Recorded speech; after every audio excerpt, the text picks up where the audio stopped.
Hello students, so let's start with the new topic which is acceleration.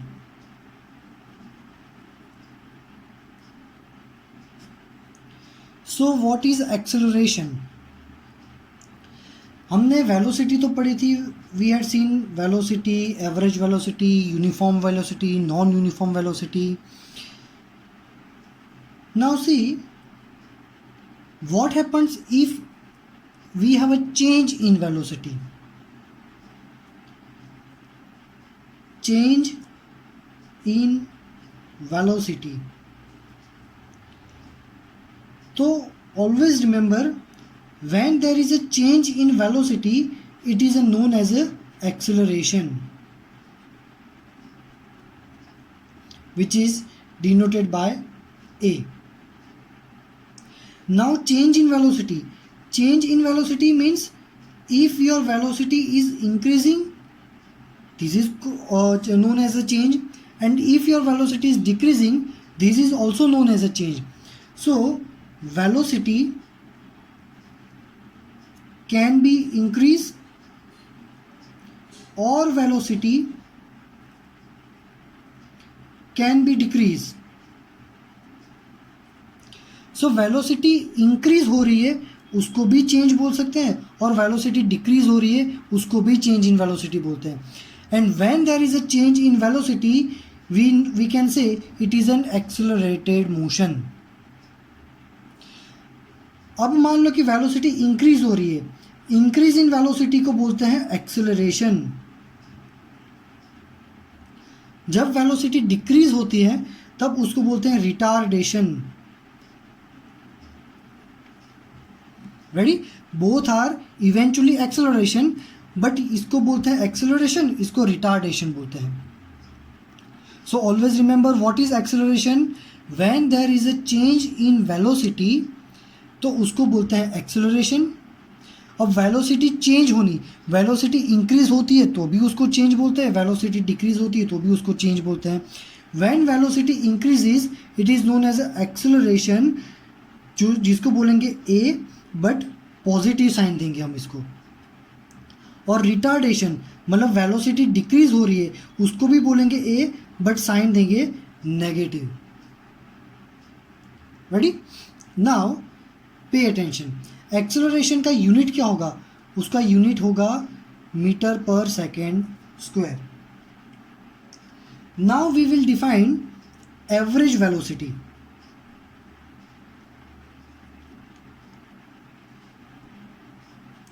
What is average velocity? Average velocity means change in velocity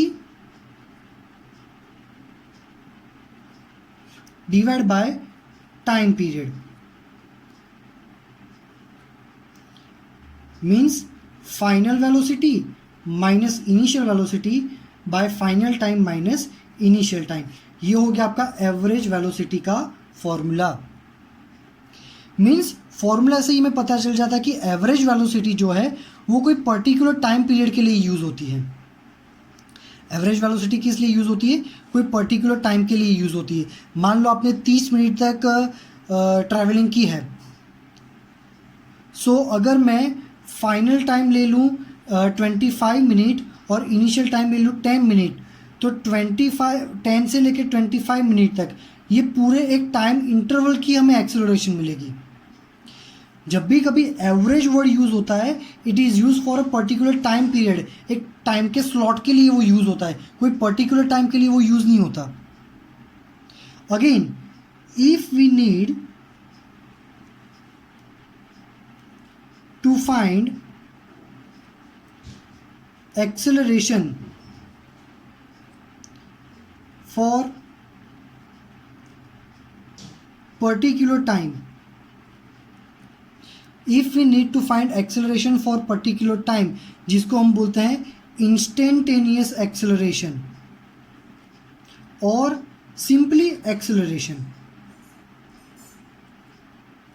तो हमें पता है कि instantaneous time के लिए हमें किसी क्वांटिटी को फाइंड करना है तो हम क्या करते हैं, टाइम लिमिट जो है और टाइम ड्यूरेशन, टाइम गैप को हम छोटा करते हैं. मतलब कि ये फॉर्मूला को मैं ऐसे भी लिख सकता हूँ delta V by delta T. तो अगर एवरेज एक्सेलरेशन की जो फॉर्मूला है delta V by delta T, यहाँ पे मैं limit delta T tends to 0 ले लूँ तो ये हो जाएगा इंस्टेंटेनियस एक्सेलरेशन, मतलब कि एक्सेलरेशन हो जाएगा dv बाय dt, मतलब differentiation of velocity with respect to time is known as acceleration और instantaneous acceleration। तो मैंने आपको दो फॉर्मूला बता दी कि एवरेज एक्सेलरेशन क्या होता है और इंस्टेंटेनियस एक्सेलरेशन क्या होता है। रेडी? अब हम देखते हैं टेक्स्ट बुक के कंसेप्ट्स।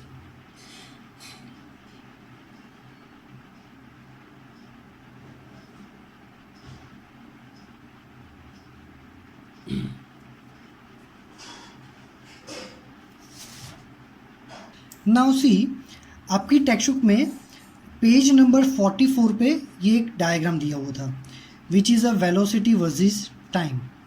रेडी? अब यहाँ पे देखो, यहाँ पे 3 टाइप के मोशन हो रहे हैं। एक तो 0 से लेके यहाँ तक ये वाला पोर्शन, फिर यहाँ से लेके ये वाला पोर्शन और यहाँ से लेके ये वाला पोर्शन। अब देखो, हमने वेलोसिटी जब पढ़ाया था कि भाई v वर्सेस t का ग्राफ है और ऐसे कर्व बन रहा है, मतलब ये नॉन यूनिफॉर्म मोशन है। यहाँ पे वेलोसिटी बहुत ही हाई रेट से इंक्रीज हो रही है। यहाँ पे देखो वेलोसिटी वर्सेस टाइम का ग्राफ जो है वो ऐसा है, मतलब कि यहाँ पे वेलोसिटी 25 है, कांस्टेंट वेलोसिटी है। और ये जो ग्राफ है ये देखो, यहाँ पे वेलोसिटी ऐसे स्ट्रेट लाइन है। स्ट्रेट लाइन मतलब ये यूनिफॉर्म वेलोसिटी है। ठीक है, चलो इतना हमने प्रीवियस लेक्चर में देखा था। तो अब ये तीनों केस का हम एवरेज एक्सेलरेशन फाइंड करते हैं। तो देखो, यहाँ पे पेज नंबर 44 पे आपको एक्सेलरेशन फाइंड करके दिखाया है। सो यहाँ पे क्या है, देखो, आई होप कि आपको दोनों पेज जो है वो क्लियरली दिख रहे होंगे। नाउ सी, पहला टाइम स्लॉट लिया है इसका, 0 से स्टार्ट हो रहा है और यहाँ पे अप्रोक्सीमेटली वो है 10 सेकेंड तक। ठीक है, तो फाइनल टाइम क्या होगा 10 और इनिशियल टाइम क्या होगा 0।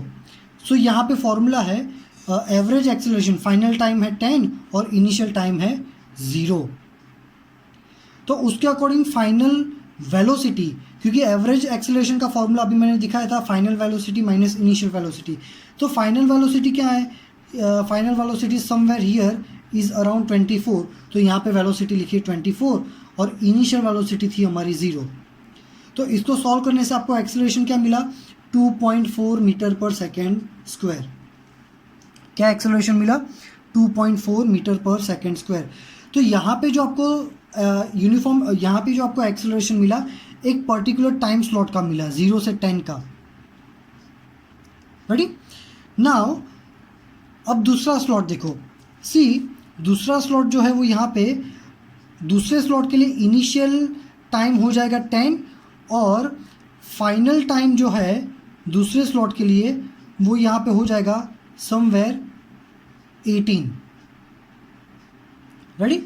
तो यहाँ पे देखो, दूसरे स्लॉट के लिए जो एक्सेलरेशन है फाइनल टाइम है 18 और इनिशियल टाइम है हमारा 10। तो दोनों केस में देखो कि दोनों केस में वेलोसिटी तो सेम है हमारी 24, यहाँ पर भी और यहाँ पर भी। तो फाइनल वेलोसिटी भी 24, इनिशियल वेलोसिटी भी 24। वेलोसिटी में चेंज ही नहीं हो रहा है, नो चेंज इन वेलोसिटी, मतलब एक्सेलरेशन ही नहीं है। तो डायरेक्टली आ गया एक्सेलरेशन 0।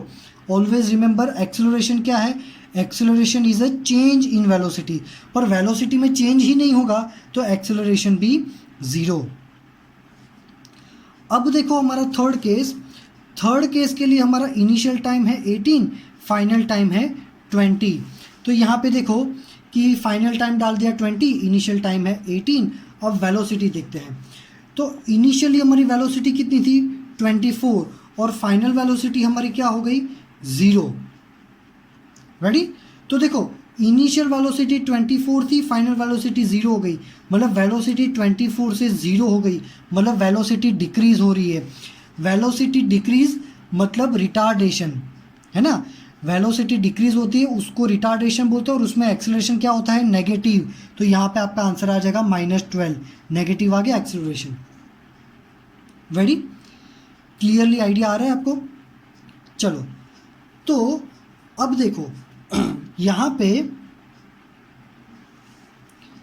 ये जो वेलोसिटी वर्सेस टाइम का ग्राफ था, उसके अकॉर्डिंग यहाँ पे एक्सेलरेशन वर्सेस टाइम का ग्राफ बना दिया है। अब हमने देखा था हमारा जो पहला स्लॉट था 0 से 10 सेकंड का, आपके पास बुक होगी तो बुक में देखो 0 से 10 सेकंड का जो ग्राफ था, वो ग्राफ ऐसा कर्व वाला था, वेलोसिटी का ऐसा कर्व वाला है। देखो बुक में यहाँ पे दिया हुआ है, वो कर्व वाला है। कर्व मीन्स व्हाट, कि आपकी वेलोसिटी बहुत फटाफट इंक्रीज हो रही है। रेडी, तो मतलब कि यहाँ पे एक्सेलरेशन का ये ग्राफ बन जाएगा। दूसरा जो स्लॉट है उसमें आपका एक्सेलरेशन जो है वो 0 है, तो वो यहाँ पे एक्सेलरेशन 0 हो गया। और थर्ड केस में आपका एक्सेलरेशन 12 जो कांस्टेंट है वो यहाँ पे दे रखा है। डिटेल में ये जो कंसेप्ट मैं आपको भी पेज में सिखाता हूँ, तब तक यहाँ पे देखो मैंने आपको बताया था वो एक्सेलरेशन का फॉर्मूला दिया है कि a=dv/dt। ठीक है, चलो बाकी मैं आपको यूनिफॉर्म और नॉन यूनिफॉर्म एक्सेलरेशन जो है वो ये ग्राफ कैसे प्लॉट किया वो यहाँ पे पीछे टेक्स्ट में भी दिया है, वो भी मैं आपको एक्सप्लेन करता हूँ। Now suppose my velocity versus time graph, और मान लो कि वो ग्राफ ऐसा है। Ready, now remember, if we want to find acceleration from v versus t graph, we need to find slope. Slope कैसे फाइंड करना है वो मैंने आपको एक्सप्लेन किया था कि स्लोप फाइंड करना है तो कोई भी 2 पॉइंट से तुम ट्राइंगल बना के स्लोप फाइंड कर सकते हो, ए बी सी करके। स्लोप क्या होगा, स्लोप होगा आपका AB/BC। समझ में आया।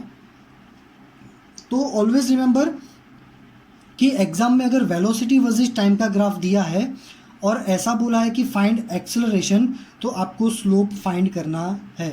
फिर मैंने आपको ये भी दिखाया था, समझाया था कि अगर ग्राफ में ऐसी स्ट्रेट लाइन है तो इसका स्लोप पॉजिटिव आता है, और ऐसी लाइन होती है तो इसका स्लोप नेगेटिव आता है।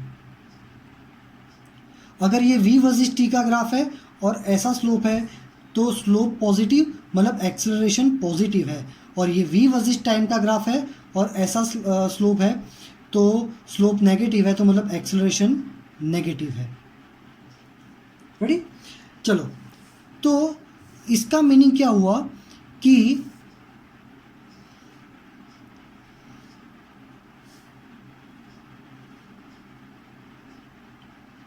मान लो ऐसा ग्राफ है v वर्सेस t का, तो ये जो आपका v वर्सेस t का ग्राफ है तो इसका एग्जैक्ट मीनिंग क्या होगा, तो ये ग्राफ रिप्रेजेंट करता है कि मोशन जो है वो पॉजिटिव डायरेक्शन में है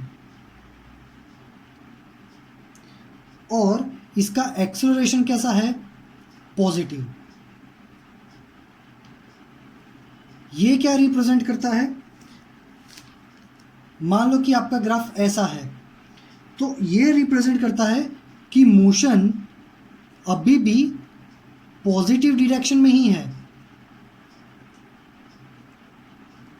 बट एक्सेलरेशन कैसा है, नेगेटिव। रेडी, नाउ ये जो ग्राफ है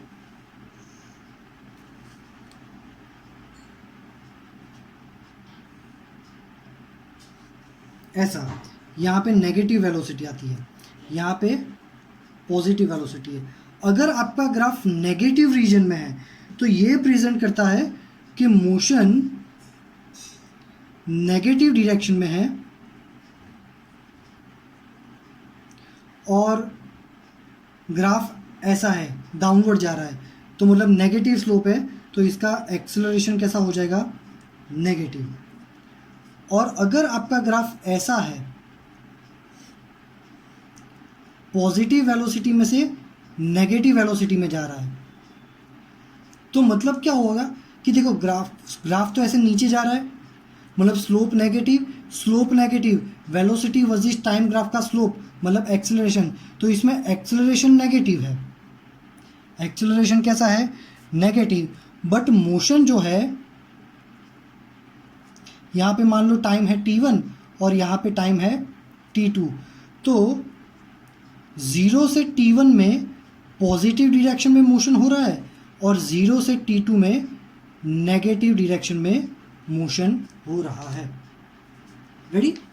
तो वेलोसिटी वर्सेस टाइम का ग्राफ है, तो वेलोसिटी वर्सेस टाइम के ग्राफ से अगर एक्सेलरेशन फाइंड करना है तो आपको क्या करना है, स्लोप फाइंड करना है। रेडी? अगर स्ट्रेट लाइन है वो तो समझा दिया मैंने कि क्या करना है, और अगर स्ट्रेट लाइन ना हो और ऐसा कर्व है तो क्या करना है, किसी पर्टिकुलर टाइम से ऐसे टेंजेंट ड्रॉ करना है और इसका स्लोप फाइंड कर दो। जो हम एक्स वर्सेस टी के ग्राफ में करते थे वो ही हमें वी वर्सेस टी के ग्राफ में करना है। All the procedures are same. Ready? But मान लो कि अगर आपको एक्स वर्सेस टी का ग्राफ दिया है,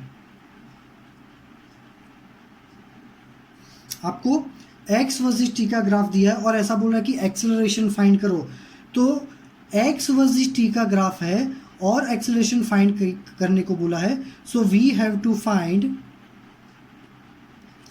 टू ऑब्जर्व द कर्व।